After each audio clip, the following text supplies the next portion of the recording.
আসসালামু আলাইকুম ওয়া রাহমাতুল্লাহি ওয়া বারাকাতুহু। আলহামদুলিল্লাহি রাব্বিল আলামিন ওয়াস সালাতু ওয়াস সালামু আলা রাসূলিহিল কারীম ওয়া খাতামান নাবিয়্যিন ওয়া আলা আলিহি ওয়া সাহবিহি আজমাইন। সুপ্রিয় দর্শক, পৃথিবীর যে প্রান্ত থেকে আপনারা এই মুহূর্তে টেন বাংলার টিভি স্ক্রিনের সামনে আছেন, সকলকে স্বাগত জানাচ্ছি আজকের দিন শিক্ষা অনুষ্ঠান থেকে। দিন শিক্ষা আমাদের সকলের উপর ফরজ। দিনের মৌলিক শিক্ষা আমাদের অর্জন করতেই হবে। যেই বিষয়গুলো জানা মানা আমাদের একান্ত কর্তব্য, এই বিষয়গুলো নিয়ে আমরা আলোচনা করে থাকি আমাদের এই অনুষ্ঠানে। আজকেও এই দিন সম্পর্কিত কিছু গুরুত্বপূর্ণ বিষয় আপনাদের সামনে তুলে ধরবো ইনশাআল্লাহ। আমি একেএম ফিরোজ আজকে আপনাদের সাথে। আজকে আমাদের সাথে আলোচনা অংশগ্রহণ করছেন টেন বাংলা আমাদের সকলের প্রিয় মানুষ, প্রিয় মুখ, শেখুল আল্লাম শেখ শাহ ওয়ালিউল্লাহ হাফিজাহুল্লাহ। আসসালামু আলাইকুম ওয়া রাহমাতুল্লাহি ওয়া বারাকাতুহু। ওয়ালাইকুম সালাম ওয়া রাহমাতুল্লাহি ওয়া বারাকাতুহু। আহলান সাহলান শেখ, মারহাবান বিকুম। আপনাকে স্বাগত জানাচ্ছি আমাদের এই দর্শকদের আজকের এই অনুষ্ঠানে। মোহতারাম, আমরা দেখতে দেখতে একটি বছর আমাদের কাছ থেকে চলে গেল আরবি বৎসরের 1447 থেকে 1448 হিজরিতে আমরা পদার্পণ করেছি। আলহামদুলিল্লাহ আলহামদুলিল্লাহ। সে আরবি বছরের প্রথম মাস হচ্ছে মুহররম। এই মুহররম সম্পর্কিত আজকে আমরা আলোচনা শুনবো। এই মুহররমকে নিয়ে আমাদের অনেক জানার রয়েছে, অনেক ঐতিহাসিক অনেক ঘটনা রয়েছে এবং বাস্তবিক আসলে মৌলিক অনেক কথা বিভিন্ন শুনে থাকি, অনেক প্রশ্ন আমাদের কাছে আসে। এই সকল বিষয়গুলো আমরা যতটুকু সম্ভব আজকে আপনার কাছ থেকে ইনশাআল্লাহ বিষয়গুলো আমরা, যেগুলো কোরআন সুন্নাহর বাইরে, কিছু কল্পিত, কিছু আমাদের সামাজিকভাবে অনেক কথা, এই বিষয়গুলো আমাদের আসলে পরিষ্কার করা দরকার। প্রথম যে বিষয়টা আমরা শুরুতে জানতে চাচ্ছি যে এই দুইটা বিষয়। একটা বিষয় হচ্ছে যে আরবি মাসের গুরুত্ব, আরবি বছরের গুরুত্ব কতটুকু একজন মুসলমান হিসেবে। দুই নম্বর হচ্ছে যে আরবি মাসের প্রথম মাস মুহররমের গুরুত্ব কতটুকু। বারাকাল্লাহু ফিক। আলহামদুলিল্লাহ ওয়াসসালাতু ওয়াসসালামু আলা রাসূলিল্লাহি ওয়া বা'দ। আকুলু ওয়া বিল্লাহি তৌফিক। প্রথম হলো দেখুন যে এই যে সময় আল্লাহ সুবহানাহু ওয়া তাআলার সৃষ্টি। তবে হ্যাঁ, এটা আল্লাহর সিফাতও বটে। যেমন কোরআন আল্লাহর কালাম, কিন্তু আল্লাহর সিফাত, আল্লাহর গুণ। ঠিক সময়টাও আল্লাহর সৃষ্টি, বাট এটা আল্লাহর একটা গুণ। কারণ হাদিসে কুদসিতে বিখ্যাত বর্ণনা, রাসূলুল্লাহ সাল্লাল্লাহু আলাইহি ওয়াসাল্লাম বলেছেন, লা তাসুবুদ-দাহরা লিআন্নানি আনাদ-দাহরু। সময়কে গালি দিও না, আল্লাহ তাআলা বলছেন, কারণ আমি নিজেই হলাম সময়। তা আল্লাহ তাআলা নিজে ওই সময়কে আমাদের ব্যবহার উপযোগী করে দেওয়ার জন্য ভাগ করে দিয়েছেন। এর মধ্যে দিন অর্থাৎ রাত আর দিন, সূর্যের উদয় আর অস্ত মিলে 24 ঘন্টায় দিন। শুধু তাই না, দিনগুলোর সমন্বয়ে সপ্তাহ, সপ্তাহের সমন্বয়ে মাস, মাসের সমন্বয়ে হয় বছর। এই যে আমাদের ব্যবহারের উপযোগী করে সময়কে ভাগ করে দেয়া, এটা আল্লাহ তাআলার নিজের দায়িত্ব, তিনিই করেছেন। কারণ এই যে সূর্যের উদয় হওয়া, অস্ত যাওয়া, এটা কেবল আল্লাহ তাআলার কর্তৃত্বে। যে কারণে এই পৃথিবীতে কোরআন আমাদের সামনে তুলে ধরেছে মুসা আলাইহিস সালাম, ইব্রাহিম আলাইহিস সালাম, তাদের সাথে তৎকালীন দুষ্ট রাজন্যবর্গ বিতর্ক করেছে আল্লাহকে পরিচয় নিয়ে। তখন কোরআন বলছে, আল্লাহর নবী বলেছেন, রব তিনি, রব্বি আল্লাযী ইয়াতি বিশ-শামসি মিনাল মাশরিক ফাতি বিহা মিনাল মাগরিব। আমার রব তিনি, যিনি সূর্যকে পূবের আকাশে উদয় করান, তুমি পারলে পশ্চিম আকাশে করাও। ফাবুহিতাল্লাযী কাফার। কোরআন বলছে ওইটা পারে নাই। কারণ এই সূর্যের উদয় আর অস্ত, দিন আর রাত, এটা কেবল আল্লাহ তাআলার কর্তৃত্ব। এখানে আর কারো কোন ক্ষমতা নাই। আল্লাহু আকবার। শুধু শুধু তাই না, এই যে দিন আর রাতের সমন্বয়ে, উদয় আর অস্তের সমন্বয়ে সূর্যের আমরা দিন পাই, সপ্তাহ পাই, তারপরে মাস। এই মাসও আল্লাহ তাআলা করেছেন, পৃথিবীর কোনো সমাজ বিজ্ঞানী করেনি। শুধু তাই না, মাস, কয়টা মাসে একটা বছর হবে, এটা আল্লাহ তাআলা করে দিয়েছেন। এটা 9 নম্বর সূরা 36 নম্বর আয়াতে আল্লাহ তাআলা স্পষ্ট করে বলেছেন, ইন্না ইদ্দাতাশ শুহুরি ইনদাল্লাহি 12 শাহরান ফি কিতাবিল্লাহি ইয়াওমা খালাকাস সামাওয়াতি ওয়াল আরদ।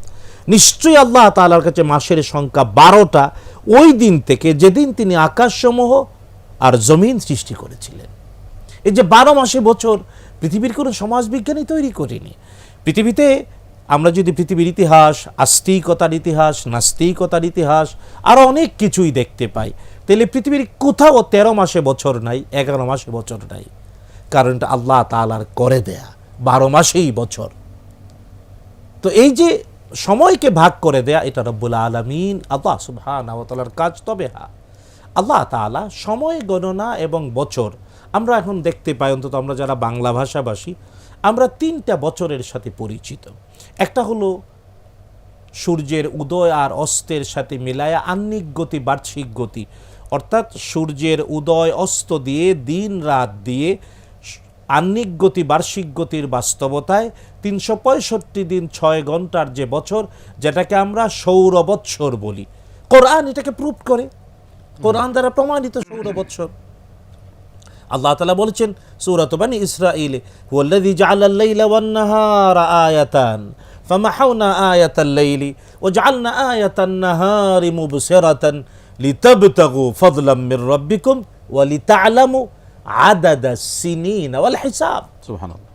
তো এই যে সৌর বৎসর কোরআন দ্বারা প্রমাণিত। আবার হ্যাঁ, চাঁদ মামা আকাশে, চাঁদ দিয়ে বছর হয়, এটাও কোরআন দ্বারাই প্রমাণিত। এবং আমাদের আল্লাহ তাআলা সূরাতুল বাকরাতে বলেছেন, ওয়ায়াসআলুনাকা আনিল আহিল্লা, নবী মানুষকে প্রশ্ন করে পশ্চিম আকাশে কেন চাঁদ বাড়ে আর কমে, নতুন নতুন চাঁদগুলো সম্পর্কে। কুল হিয়া মাওয়াকিতু লিন-নাসি ওয়াল হজ্জ, বলে দিন এটা হল মানুষের জন্য স্থায়ী ক্যালেন্ডার আল্লাহ আকাশে ঝুলিয়ে দিয়েছেন, বিশেষ করে হজ, নির্দিষ্ট কিছু ইবাদতের সাথে চন্দ্র বছর আর সূর্যের সাথে মিলিয়েও আল্লাহ নির্দিষ্ট ইবাদত, যেমন 5 ওয়াক্ত সালাত সূর্যের সাথে মিলিয়ে, আর রব্বুল আলামিন সাওম, যাকাত এবং হজ চাঁদের সাথে মিলিয়ে। তো এই যে চান্দ্র বছর, সৌর বছর, দুইটাই কোরআন সুন্নাহ দ্বারা। আমাদের অনেক উৎসব যেগুলো আছে সেগুলো অনেক চাঁদের সাথে জড়িত। জি, সুতরাং এই যে সময়ের পরিক্রমায় নতুন বছর, এটা আল্লাহ তাআলার অনুগ্রহ। এই জন্যে মুহাম্মদুর রাসূলুল্লাহ সাল্লাল্লাহু আলাইহি ওয়াসাল্লাম প্রতি নতুন বছরে তার সাহাবায়ে কেরামকে একটি দোয়া শিখিয়েছেন। ইমাম বাগাভী বিশুদ্ধ সনদে আব্দুল্লাহ বিন তাইমি রাদিয়াল্লাহু তাআলা থেকে বর্ণনা করেছেন, রাসূলুল্লাহ সাল্লাল্লাহু আলাইহি ওয়াসাল্লামের সাহাবায়ে কেরাম পরস্পরকে যেভাবে কোরআন শিখাতেন, ঠিক এইভাবে নতুন বছরে একটা দোয়া শিখাতেন। দোয়াটা হলো, আল্লাহুম্মা আদখিলহু আলাইনা বিল আমনি ওয়াল ঈমান ওয়াস সালামাতি ওয়াল ইসলাম ওয়া রিদওয়ানিম মিনার রাহমান ওয়া জিওয়াজিম মিনাশ শাইতান। আমি আবার বলছি, আল্লাহুম্মা আদখিলহু আলাইনা বিল আমনি ওয়াল ঈমান ওয়াস সালামাতি ওয়াল ইসলাম ওয়া রিদওয়ানিম মিনার রাহমান ওয়া জিওয়াজিম মিনাশ শাইতান ওয়া জিওয়াজিম মিনাশ শাইতান। অর্থাৎ, হে আল্লাহ তাআলা, নতুন বছরকে আমাদের জীবনে প্রবেশ করাও নিরাপত্তা এবং ঈমান সহ, শান্তি আর ইসলাম সহ, পরম দয়াময় আল্লাহ তোমার সন্তুষ্টির ভিত্তিতে, আর বিতাড়িত শয়তান থেকে দূরে রেখে আল্লাহ তাআলা কবুল করুন, আমিন। চমৎকার মোহতারাম। মুহররম মাস এলে বা মুহররম একটি বছর শুরু হলে একজন মুসলমানের কি দায়িত্ব, কর্তব্য বিষয়ে তার প্রথম দায়িত্ব হচ্ছে যে একটি দোয়া তিনি পাঠ করবেন এবং আল্লাহর কাছে সাহায্য যাবেন, যে দোয়ার মাধ্যমে সুন্দর সুন্দর অর্থগুলো আমরা জানলাম। মোহতারাম, আমরা পরবর্তী বিষয়ে যাব, সেটা হচ্ছে যে আমরা আপনার আলোচনা যেটা বুঝলাম, দর্শকরা যেটা বুঝলেন, যে এই আরবি মাসগুলো এবং এই সৌরবর্ষ, চান্দ্রবর্ষ, প্রত্যেকটা সময়ের সাথেই কিন্তু আমাদের ইবাদতগুলো আল্লাহ সুবহানাহু ওয়া তাআলা আমাদের যে জন্য সৃষ্টি করেছেন ইবাদত করবার জন্য, সেই ইবাদতগুলো কিন্তু এই 2 বৎসরের সাথে কিন্তু আমাদের সম্পৃক্ততা রয়েছে। সুতরাং আমরা এই সময়গুলো সম্পর্কে আমাদের কতটা সচেতন হওয়া দরকার, এবং এই বিষয়গুলো আমরা কিভাবে আমাদের ব্যক্তি জীবনে, সামাজিক জীবনে, রাষ্ট্রীয় জীবনে আমরা এই বিষয়গুলোকে গুরুত্ব সহকারে আমরা লালন এবং পালন করতে পারি, এই বিষয়ে যদি আমাদের একটু বলতেন। দেখুন, এখন যদি আপনার প্রশ্নের উত্তরে নির্দিষ্ট করে শুধু মুহররম নিয়ে বলি, জি, মুহররম মাস 1448 হিজরির প্রথম মাস, চান্দ্র বছরের প্রথম মাস, হিজরি সনের প্রথম মাস মুহররম। এই মুহররমকে যদি নিয়ে বলি, তাহলে কোরআনের দৃষ্টিতে মুহররম, হাদিস এবং সুন্নাহর দৃষ্টিতে মুহররম, ঐতিহাসিক বাস্তবতায় মুহররম।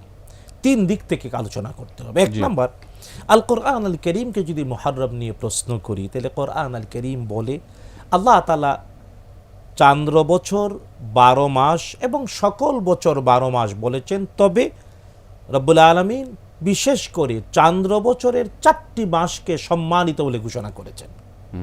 9 নম্বর সূরা আত-তাওবার 36 নম্বর আয়াতে আল্লাহ তাআলা বলছেন মিনহা আরবাআতুন হুরুম, 12টা মাসের 4টি হলো সম্মানিত, মর্যাদাময়। রাসূলুল্লাহ সাল্লাল্লাহু তাআলা আলাইহি ওয়াসাল্লাম বিদায় হজের ভাষণে ওই 4টি মাস কি তার নাম ধরে পরিচয় করিয়েছেন। অনেকগুলো হাদিসে রয়েছে, তবে বিদায় হজের ভাষণে ঐতিহাসিক বাস্তবতা বিশ্বনবী সাল্লাল্লাহু তাআলা সাল্লাম বলেছেন ইন্নাজ জামানা কাদ ইস্তাদারা কাহাইয়াতিহি ইয়াওমা খালাকাল্লাহুস সামাওয়াতি ওয়াল আরদ। সৃষ্টির প্রথম দিন থেকেই সময় তার নিজস্ব জুন মেনটেন করে চলছে, টাইম জুন আছে। কিন্তু পৃথিবীর জন্য যে টাইম জুন আল্লাহ সৃষ্টি করেছেন, সৃষ্টির সূচনা থেকেই এটা ওইভাবেই চলছে। একবার কেবল ব্যতিক্রম হয়েছিল, কোরআন এবং হাদিসের প্রমাণিত, বাইতুল মুকাদ্দাস স্বাধীন করতে গিয়ে মুসা আলাইহিস সালামের সঙ্গী ইউশা ইবনু নুন আলাইহিস সালাম তিনি সূর্যকে দাঁড় করিয়ে দিয়েছিলেন আসরের সময়ে। যতক্ষণ না বাইতুল মুকাদ্দাস স্বাধীন না হয় সময়ের মধ্যে সূর্য দাঁড়িয়েছিল। ওই দিন লম্বা হয়েছিল আল্লাহু আকবার, নবী ইউশা বিন নুন আলাইহিস সালামের দোয়ার কারণে। আল্লাহু আকবার। এছাড়া পৃথিবীর টাইম জোন আর কখনো তার নির্দিষ্ট সিস্টেম থেকে ব্রেক করে নাই।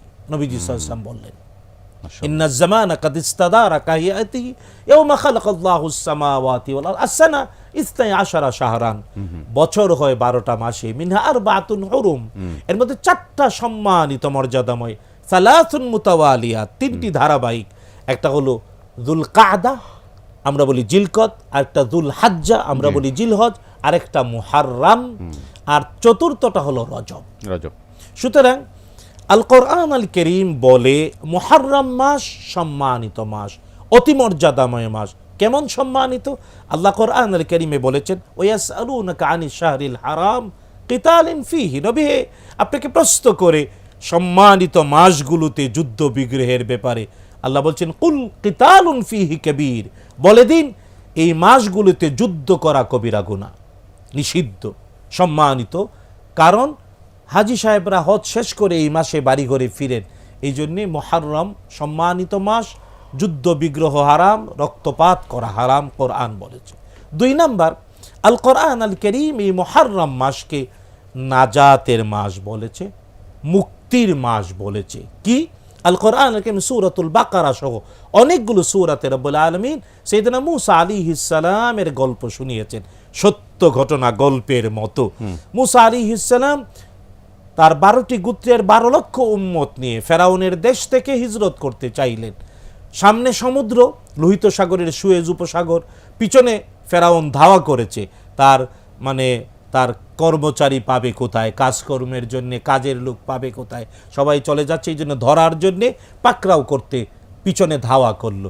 সবাই চিৎকার করে বলে ইয়া মূসা ইন্না লামুদরাকুন, ও মূসা আমরা ধরা পড়ে গেলাম।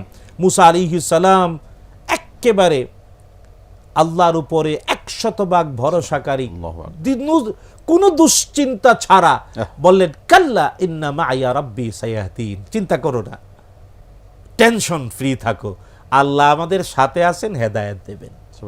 আল্লাহ বলেন ও মূসা ইদরিব বিআসাকাল বাহর, সামনের এই লোহিত সাগরের সুয়েজ উপসাগর, পানির ঢেউ, লাঠি দিয়ে আঘাত করো। মূসা আলাইহিস সালাম আল্লাহর নির্দেশে আঘাত করলেন, ফানফালাকা ফাকানা কুল্লু ফিরকিন কাত-তাউদিল আযীম। আল্লাহ খুব সুন্দর করে বলেছেন যে মূসা আলাইহিস সালাম লাঠির আঘাতে পানি বরফ হয়ে গেল। রাস্তা হলো 1টা 2টা না 12টা রাস্তা।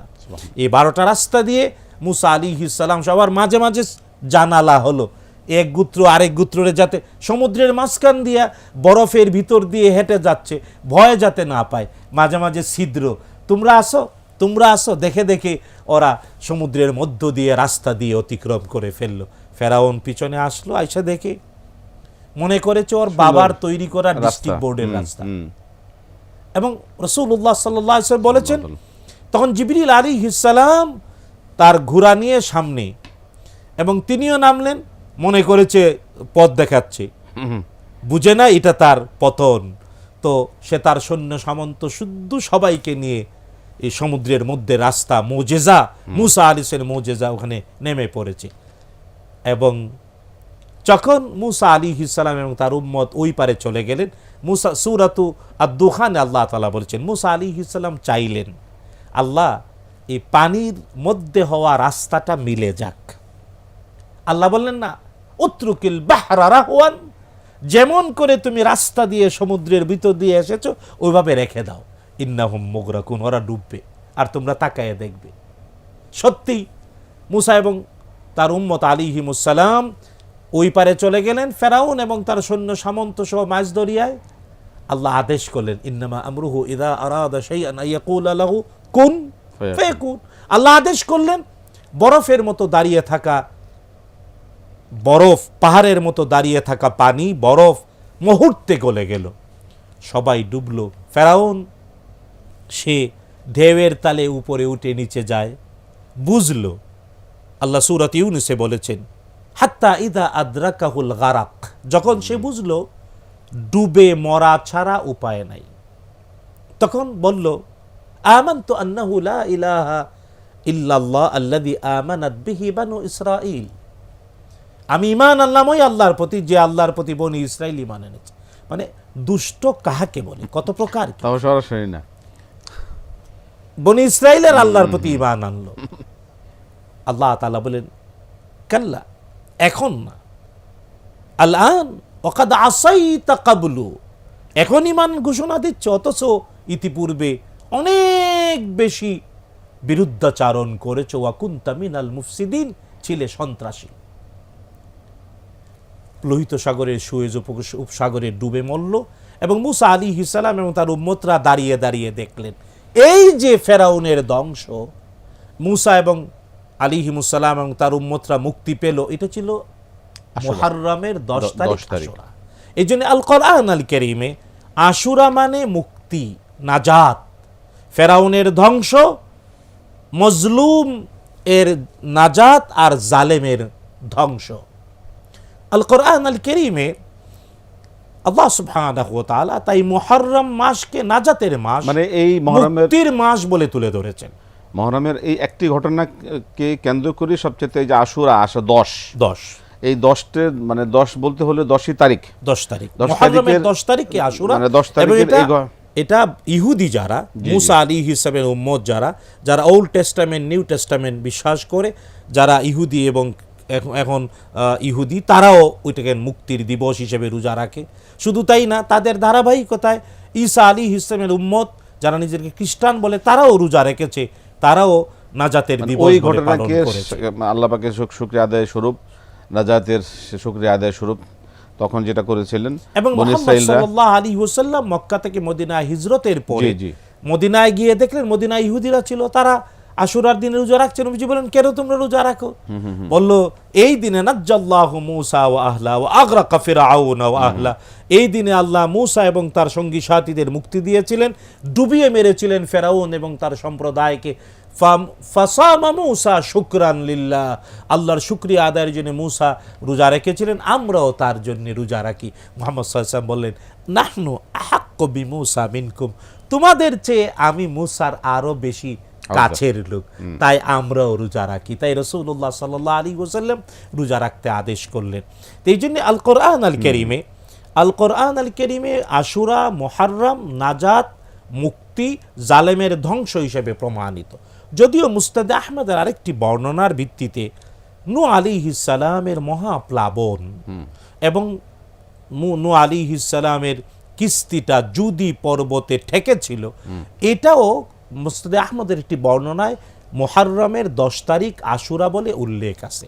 যদিও এটা নিয়ে অনেক উলামায়ে কেরাম, আইম্মায়ে মুজতাহিদিন একটু ইখতিলাফ করেন, কিন্তু আমরা এটাও বললাম। তো কোরআন আল কারীম দ্বারা প্রমাণিত আশুরা হলো মুক্তির। এবার আসেন সুন্নায় মুহররম মাস 1 নম্বর মুহাম্মদুর রাসূলুল্লাহ সাল্লাল্লাহু তাআলা আলাইহি ওয়াসাল্লাম এটাকে আল কোরআন আল কারীমের সম্মানিত মাস বলেছেন আল্লাহ তাআলা, আর বিশ্ব নবী সাল্লাল্লাহু আলাইহি ওয়াসাল্লাম মুহররমকে শাহরুল্লাহ বলেছেন, আল্লাহর মাস, শাহরুল্লাহ, আল্লাহর মাস। 12টি মাসের একটা মাসকে আল্লাহর মাস বলেছেন মুহাম্মাদুর রাসূলুল্লাহ সাল্লাল্লাহু আলাইহি ওয়াসাল্লাম। এর চেয়ে বড় মর্যাদার কি হতে পারে? নবীজি সাল্লাল্লাহু আলাইহি ওয়াসাল্লাম বলেছেন, বুখারী মুসলিমের হাদিস, আল্লাহ তাআলার কাছে ফরজ সালাতের পরে সবচাইতে প্রিয়তম সালাত রাতের সালাত তাহাজ্জুদের, আর ফরজ সিয়ামের পরে আল্লাহ তাআলার কাছে সবচাইতে প্রিয় সিয়াম হলো ফি শাহরিল্লাহিল মুহাররম, মুহররম পুরাটা মাসে রোজা রাখা আল্লাহর কাছে অতি প্রিয় রাসূলুল্লাহ সাল্লাল্লাহু আলাইহি ওয়াসাল্লাম। 2 নাম্বার হলো এই আশুরা তো বটে, পাশাপাশি পুরা মুহররম মাসে রোজা রাখা ফরজ রোজার পরেই মর্যাদার। 3 নাম্বার হলো মুহাম্মদ সাল্লাল্লাহু তাআলা আলাইহি ওয়াসাল্লাম মদিনায় হিজরত করার পরে আশুরার রোজা 1 বছর ফরজ ছিল। 1 বছর, এটা হলো হিজরি প্রথম বছরে, পুরো বছর 1 বছর, শুধু একটা বছর। 1 বছর আশুরার 10 তারিখ, মুহররমের 10 তারিখের রোজাটা ফরজ বলে ঘোষণা করেছিলেন মুহাম্মাদুর রাসূলুল্লাহ সাল্লাল্লাহু আলাইহি ওয়াসাল্লাম 1 বছরের জন্য। 1 বছরে মক্কা থেকে মদিনায় হিজরত করলেন, হিজরত করে দেখলেন ইহুদিরা রোজা রাখে, নবীজি বললেন ঘোষণা করে দাও সবাই আজকে, নারী পুরুষ সবাই মুসলিমরা আজকে রোজা রাখবে ফরজ হিসেবে। পরের বছর রমজানের আগে শাবান মাসে রমজানের রোজা ফরজ করার আয়াত নাজিল হয়ে গেল। তখন নবীজি সাল্লাল্লাহু আলাইহি ওয়াসাল্লাম বললেন, গত বছর আশুরার রোজাটা ফরজ ছিল, এবার আল্লাহ রমজান মাসে পূর্ণ মাস রোজা ফরজ করে দিয়েছেন, সুতরাং আশুরার রোজাটা তোমাদের জন্য ঐচ্ছিক। সুবহানাল্লাহ। কিন্তু আশুরার একটা রোজা এর মর্যাদা মুহাম্মাদুর রাসূলুল্লাহ সাল্লাল্লাহু আলাইহি ওয়াসাল্লাম বলেছেন, আল্লাহর কাছে আমি আশা করি 1 বছর, অতীতের 1 বছরের অপরাধের কাফারা হয়ে যাবে। সুবহানাল্লাহ, সুবহানাল্লাহ। তো সুতরাং সুন্নাহ দ্বারা মুহররম মাসের মর্যাদা যেমন 4টি সম্মানিত মাসের একটা, ফরজ রোজার মাস 1 বছরের জন্য ছিল। 3 নাম্বার, সারাটি মাস রোজা রাখা ফরজ রোজার পরেই শ্রেষ্ঠ রোজা। শুধু তাই না, মুহাম্মাদুর রাসূলুল্লাহ সাল্লাল্লাহু তাআলা আলাইহি ওয়াসাল্লাম এই মাসটাকে সম্মানিত মাস বলে মেনটেন করা আমাদের জন্য ওয়াজিব করেছেন। ইসলাম এটা ওয়াজিব। সুতরাং কোরআন আল কারীমের পাশাপাশি সুন্নায় মুহররম এবং আশুরা এবং ঐতিহাসিক বাস্তবতাগুলোকে রাসূলুল্লাহ সাল্লাল্লাহু আলাইহি ওয়াসাল্লাম স্বীকৃতি দিয়েছেন। এবার 3 নাম্বার ঐতিহাসিক বাস্তবতা, মুহাম্মদুর রাসূলুল্লাহ সাল্লাল্লাহু তাআলা আলাইহি ওয়াসাল্লাম 10 বছর মদিনায় থেকে 11 হিজরির রবিউল আউয়াল মাসে পৃথিবী থেকে বিদায় নেন। আর 61 হিজরিতে কারবালার প্রান্তরে ঘটেছে সবচাইতে বেদনাদায়ক, হৃদয় বিদারক, কষ্টদায়ক, সত্যিই বলতেও কষ্ট লাগে এমন ঘটনা, যা কারবালার ঘটনা নামে প্রসিদ্ধ। হুসাইন বিন আলী রাদিয়াল্লাহু তাআলা আনহু এবং তার পরিবারের 70 জন নির্মমভাবে শহীদ হয়েছেন। হ্যাঁ, এটা ঠিক, যারা এই কারবালার ঘটনার সাথে জড়িত ক্রীড়নক, ওই যে কালপিট উবাইদুল্লাহ বিন জিয়াদ, আরও যারা এদের উপর আল্লাহ এবং রসুলের লানত, কোনো সন্দেহ নাই।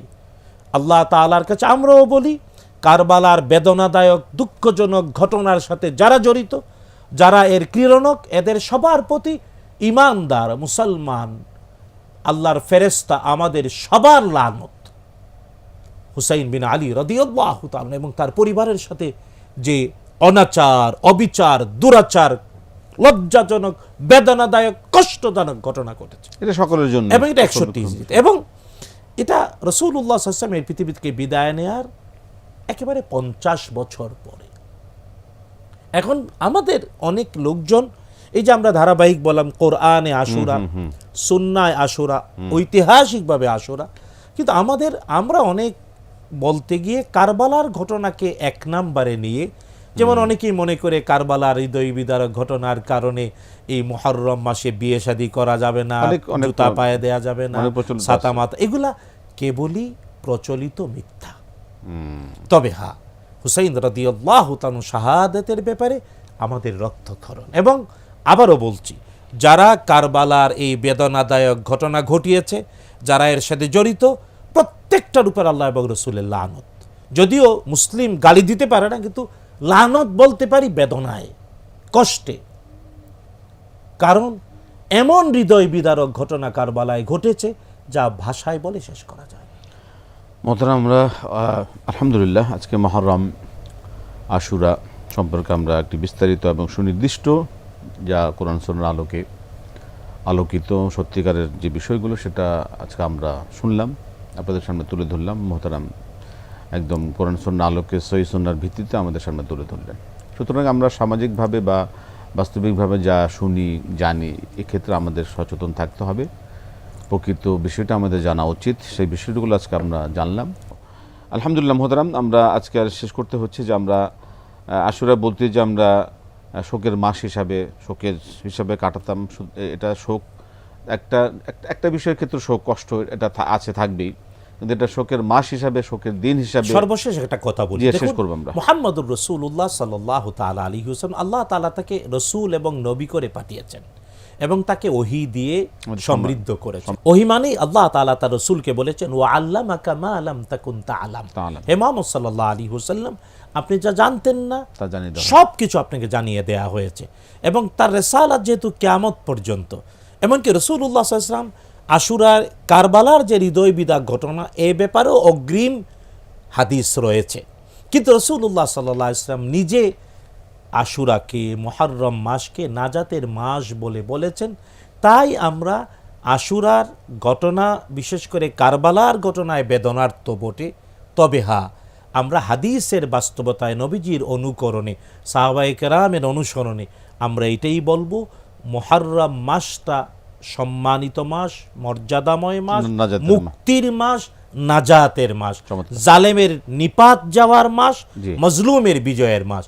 এবং এটাও বলতে হয়, আল্লামা ইকবালের বিখ্যাত উক্তি যে এই যে কারবালার ঘটনা, এই কারবালায় হুসাইন রাদিয়াল্লাহু তাআলা আনহু তার শহীদ মানে তিনি হারিয়ে গিয়েছেন, ব্যাপারটা এমন নয়।